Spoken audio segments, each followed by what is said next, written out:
ផ្លូវជីវភាពជាង30គីឡូម៉ែត្រខូចខាតដោយទឹកភ្លៀងកង្វល់ប្រជាកសិករនឹងការរងចាំឆ្លើយតបពីអាជ្ញាធរ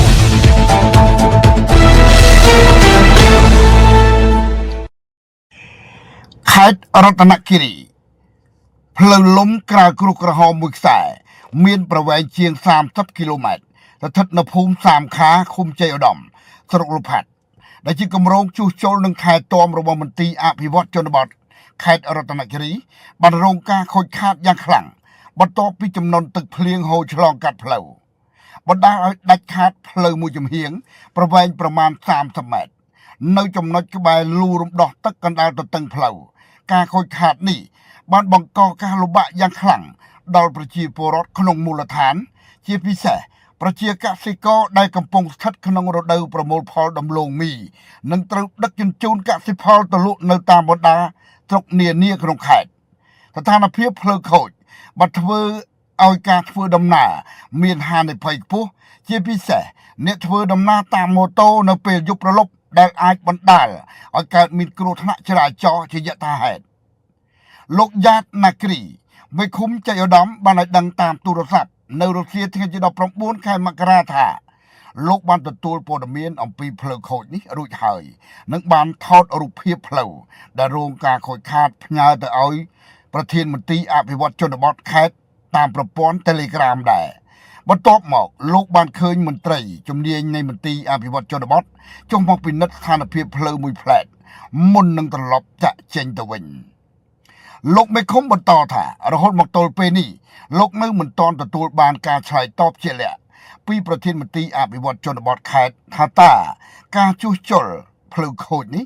នឹងអនុវត្តនៅពេលណានោះឡើយបន្ទាប់ពីបានផ្ញើរូបភាពនិងសារជូនទៅគាត់ហើយនោះខ្ញុំថតរូបភាពវិញខ្ញុំវាការទៅទីអភិវឌ្ឍដែរអភិវឌ្ឍចុះមកមើលជូនគាត់ឲ្យទៅមើលគាត់កែសម្រួលមិនគាត់សម្របសម្រួលមិនអានឹងទៅមើលការងាររបស់គាត់ដែរបង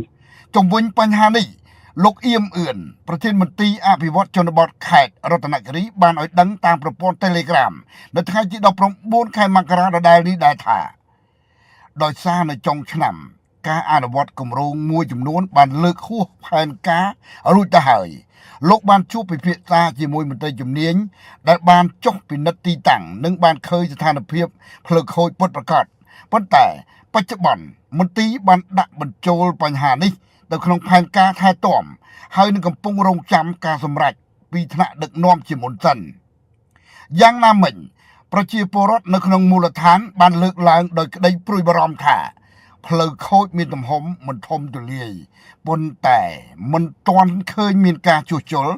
ឬសម្រួលបណ្ដោះអាសន្នដើម្បីជួយដល់ប្រជាកសិករដែលត្រូវដឹកកសិផលទៅទីផ្សារនោះឡើយប្រជាពលរដ្ឋខ្លះស្នើឲ្យអាជ្ញាធរមូលដ្ឋាននិងស្ថាប័នពាក់ព័ន្ធពិចារណាអនុវត្តវិធានការបន្ទាន់ដើម្បីបង្ការហានិភ័យនិងការខាតបង់ជីវភាពមុនពេលមានគ្រោះថ្នាក់ធ្ងន់ធ្ងរណាមួយកើតឡើងបញ្ហាផ្លូវជីវភាពនេះមិនត្រឹមតែជាបញ្ហាហេដ្ឋារចនាសម្ព័ន្ធប៉ុណ្ណោះទេប៉ុន្តែជាកត្តាសំខាន់ពាក់ព័ន្ធនឹងសុវត្ថិភាពការរស់នៅនិងសេដ្ឋកិច្ចរបស់ប្រជាពលរដ្ឋមូលដ្ឋានដែលទាមទារការយកចិត្តទុកដាក់និងដំណោះស្រាយទាន់ពេលវេលា